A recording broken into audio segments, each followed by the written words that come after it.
اگر فن سے علم سے آتا ہو رزق تو میاں صاحب فرماتے ہیں بے وقوفاں دے نوکر ویکھے دانش مند سے آنے، بے وقوفاں دے نوکر ویکھے دانش مند سیانے۔ انگوٹھا چھاپ شخص ہوتا ہے اور MBA جو ہے تعلیم کے حامل اس کے منشی بیٹھے ہوئے ہوتے، تو پھر اگر علم سے کمال آتا ہوتا تو جو ہے وہ فن سے دولت ملتی ہوتی، تو پھر اس انگوٹھا چھاپ کو کیسے ملتی؟ اور یہ جو اتنا تعلیم یافتہ ہے، ماہر معاشیات ہے، یہ تو تنخواہ پہ کام کر رہا ہے اور وہ جو ہے وہ دولت کا اسے حساب ہی نہیں ہے کہ کتنی ہے۔ تو اس لیے اللہ فرماتا ہے کہ یہ مت سمجھو کہ یہ تمہارے فن کا کمال ہے، یہ تمہاری جو ہے وہ محنت کا نتیجہ ہے۔ اللہ فرماتا ہے اولم یعلموا، کیا انہیں نہیں پتا؟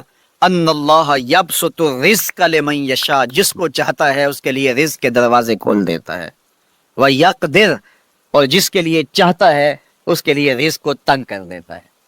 کئی لوگ کتنی محنت کرتے ہیں، نتیجہ زیرو، اور کچھ لوگ کچھ بھی نہیں کرتے، وہ مٹی کو ہاتھ لگائیں اور سونا ہو جائے، اور کئی سونے کو ہاتھ لگائیں تو مٹی ہو جائے۔ تو پھر کوئی طاقت کار فرما ہے نا جو مٹی کو سونا بنا دیتی ہے اور سونے کو مٹی بنا دیتی ہے۔ اللہ فرماتا ہے اس کو پہچانو، وہ کون ہے؟ وہ تمہارا رب ہے۔ مومن کا توکل اور مومن کا بھروسہ اللہ کی ذات پہ ہونا چاہیے۔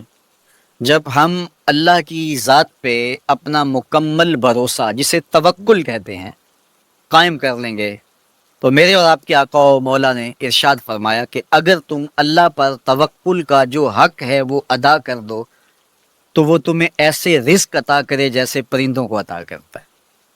جب گھر سے نکلتے ہیں تو اس وقت وہ خالی پیٹ ہوتے ہیں، اور جب واپس آتے ہیں تو کبھی بھی کوئی جانور بھوکا واپس نہیں آیا، اور سب سے اچھا کھاتے بھی یہ ہیں۔ ہمارے علاقے میں تو زیادہ باغات نہیں ہیں، امرود کے باغات ہمارے علاقے میں پائے جاتے ہیں۔ تو امرود کے باغ میں جو اگر کوئی دیہات کا شخص ہو یا جس کا امرودوں کا باغ ہو یا امرودوں کے باغ میں اس کا آنا جانا رہا ہو، اس سے پوچھئے کہ سب سے اچھا پھل امرود کے پیڑ پہ اچھا دانہ کون سا ہوتا ہے؟ کوئی آپ کو کہے کہ یار امرود توڑ کے لاؤ، میٹھا ہو اور جو ہے وہ پکا ہوا ہو اور ذائقے دار ہو تو وہ جاؤ توڑ کے لاؤ۔ تو کوئی مجھے اگر کہے تو میں جب امرود توڑ کے لاؤں گا تو کبھی پھیکا نہیں ہوگا، میں امرود توڑ کے لاؤں گا تو کبھی بد ذائقہ نہیں ہوگا۔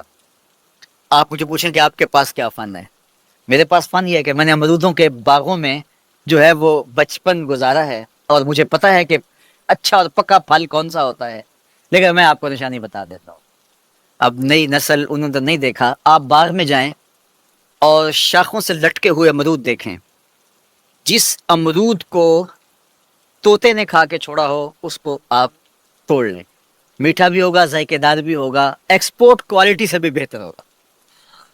سب سے اچھا پورے پودے سے جو سب سے اچھا ہوگا وہ اس کو چونچ مارتا ہے اور پھر سارا کھاتا بھی نہیں ہے، تھوڑا سا لیا، نخرے والا آگے بڑھ گیا۔ اللہ اکبر! تو جو ایکسپورٹ کوالٹی ہوتی ہے اس سے بھی بہتر وہ کھاتا ہے۔ تو یہ اللہ پر توکل کرنے والے ہیں۔ ہمیں تو پتا ہوتا ہے نا ہم نے دکان پہ جانا ہے، ہمیں پتا ہوتا ہے ہم نے فیکٹری کام پہ جانا ہے، ہم نے پتا ہوتا ہے ہم وہ دہاڑی فلاں جگہ کرنے جانا ہے۔ انہوں نے کہیں ان کا کوئی ایسا ٹھیا نہیں ہوتا کہ وہاں جانا ہے۔ بن توکل پنچھی اڑ دے، بن توکل پنچھی اڑ دے، خرچ نہ پلے زیرا ہو، خرچ نہ پلے، کوئی راس المال بھی نہیں ہوتا کہ یہ لگائیں گے پھر اس پہ اتنے پیسے آئیں گے، اصل ہمارے ہوں گے اتنا نفع، ویسا نہیں ہے۔ گھر سے نکلتے ہیں تو خالی پیٹ ہوتے ہیں اور جب واپس آتے ہیں تو پیٹ بھرے ہوئے ہوتے ہیں۔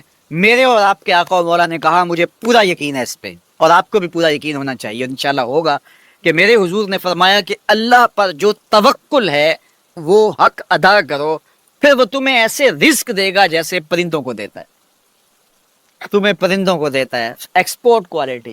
من کان للہ کان اللہ لہ، فرمایا تم اس کے ہو جاؤ وہ تمہارا ہو جائے گا۔